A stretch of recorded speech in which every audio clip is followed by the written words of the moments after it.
I'm here with the cast of Wastwater, whose show is on at C Venue at the Edinburgh Fringe. So just to kick us off, how would you describe your show? I would describe it as a promenade, immersive piece. We basically take the audience through 3 different spaces and then meet 6 characters along the way, each of which are quite connected to each other, and the audience spend a lot of time figuring out the links. It's a dark piece, it's written with naturalistic dialogue. Yeah. I mean, it's got a lot of things packed into it, but the main sort of hook that we found to the piece and what we wanted to really draw out was the what it has to say about the rise in technology and what that does to face-to-face human interaction. Really. And you see a lot of pieces, you see a lot of interactions between characters who are very disconnected themselves, and then when we throw a lot of technology in there, so like Facebook and iPads and iPhones and laptops, what that does to that disconnection and how it amplifies it. Yeah. So do you feel that's an important issue to address, how reliant people are on technology and the effect it has on human interaction? I think, like, a lot in the play, it always interrupts us, so we never have like a fluid conversation anymore without an interruption of some sort of technology, or perhaps the topic of the conversations come from technology, so like it's sparked from Facebook or that sort of thing. So I think it is a very important and very relevant theme to the state of the world as it is at the minute. Yeah, and it's not just social media as well. Throughout the scenes, we're constantly interrupted by plane noises and plane sounds. And Heathrow Airport is the setting, sort of on the outskirts of each bit of the scenes.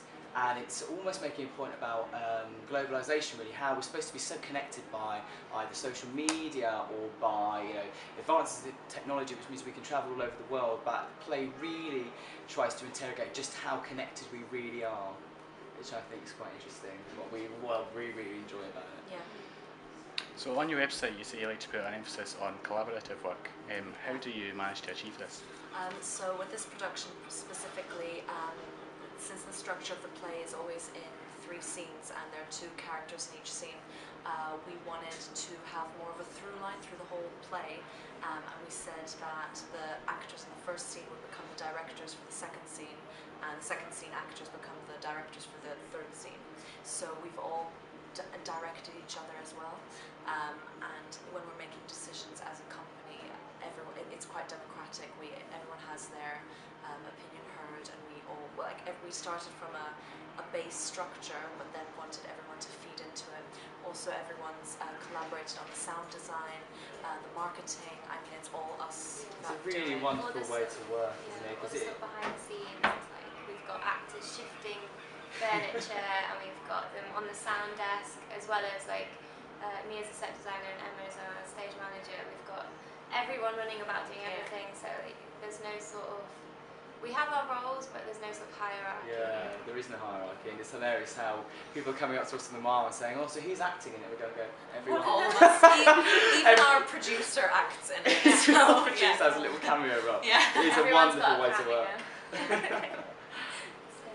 So why did you decide to bring your show to the Edinburgh Fringe?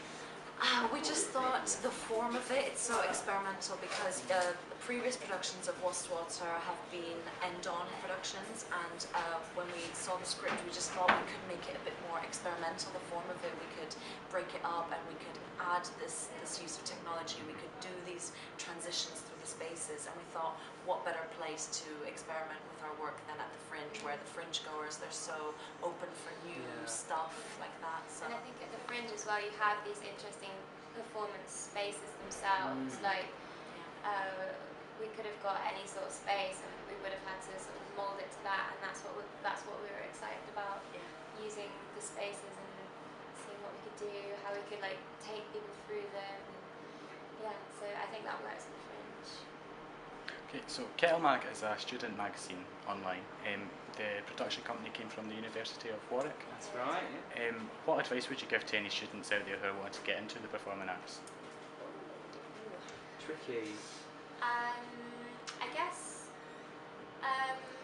don't put all your eggs in one basket. Like try different places. The house is now open for But also like if you go to university, even if you're doing theatre, even if you're not joining societies, like societies have got a lot of theatre opportunities which you can get involved with, and that's what takes you on to other opportunities. So like outside of university, I think a couple of us have, or a couple of our friend companies from Warwick, they've come from societies only.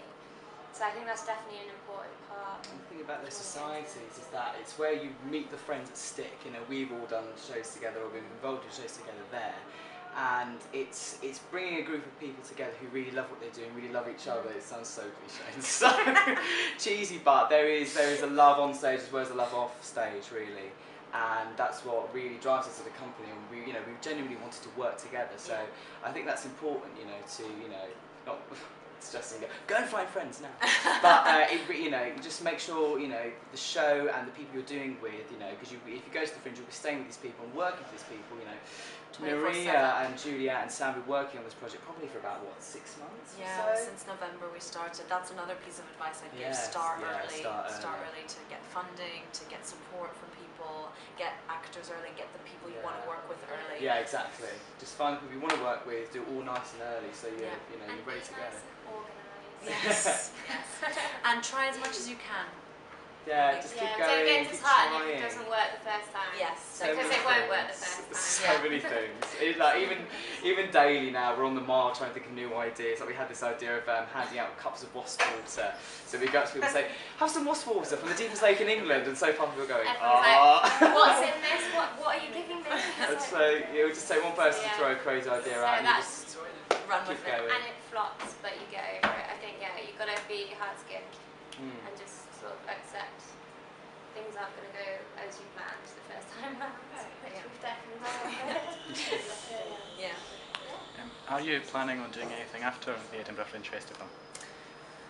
Yeah, kind of, because we've had a lot of support from the University of Warwick, and one of the things in our contract for the support we've had from them is that we're going to have to do a re-performance of Wastwater, which will happen at Warwick Uni sometime Late October, late November. October, and it's really exciting. It's a chance for us to have come back after our experience here, and like we've just been saying, tinker around with it, chop and change. Every day. I think it was 3 days before we went to the Fringe, we had some new ideas and stuff that we wanted to try out. So I'm sure more and more stuff will come up that we're ready to just tinker around with, play around with the piece. I think everyone in the company is, because some of us have graduated as well, some of us haven't, but so some of us are staying at uni, but so we're all going to be sort of all over the place, but I think there are plans to stick together, do new things. Yeah. Because we're not over with this yet. We're every day it changes a little bit, something new happens, and we go, oh, we like that, or someone gets an idea. And so so we're carrying on with it, and we're really wanting feedback. So from anyone who comes to see it, that's the one thing we want to take away and say, right, we can talk to these guys, they're nice, and they've got some cool ideas, and go from there. Are there any other shows at the Edinburgh Fringe Festival that you would recommend people to go and see? Yeah, there are a couple. Because there's two that stick in my mind that are quite close to Wastwater. They're both promenade shows. So there's Eden Gate, which is about imagining Edinburgh in 2017, and there's something quite cool going on there. There's also the Animal Project as well, which is I think they're both in our venue as well, promenade shows. What have you guys seen? I saw a really hilarious show yesterday called The Babysitters. 5 guys just in this show, so much energy, so much fun, and a really great one-man show at C Cubed, which was called Sparks. The energy of that actor was just incredible. He played his heart out, and he played so many different roles. I think he's only on till the 9th of August, so definitely try and catch him before he's done.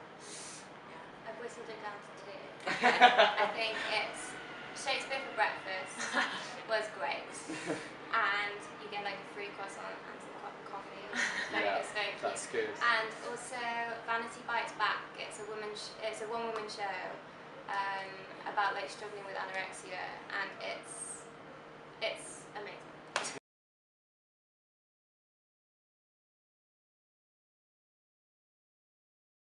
Ladies and gentlemen, this evening's performance is about to commence.